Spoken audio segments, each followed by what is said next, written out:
makampuni tulina mangi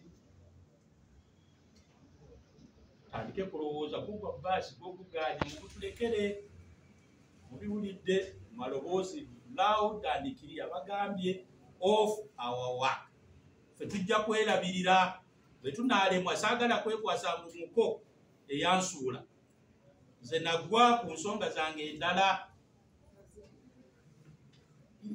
So I think probably this is the last meeting ku kintu kino. Ate n'ekirala kyesaaba bulijjo ko sinadde saagala babaasi twagamba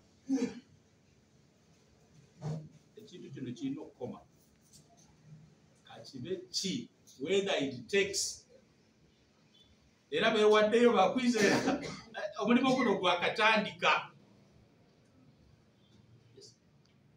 Tetwagala mufune problem tandike kulowooza ebirala muveeyo ekirungi kyebakkiriza bagambe mujje mu mapaaka mujje mutuule naffe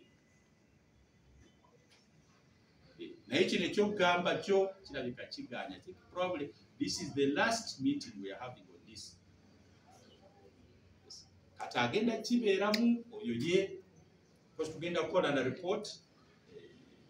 Bangambye mwali mu meeting Tuesday Friday tugenda kuwandiika baasi bebasazeewo leero tugenda kuwaako ne regulator ate regulator avunaana ffe alowooza tetuli serious agamba kiki nnyo babaasi temuli serious.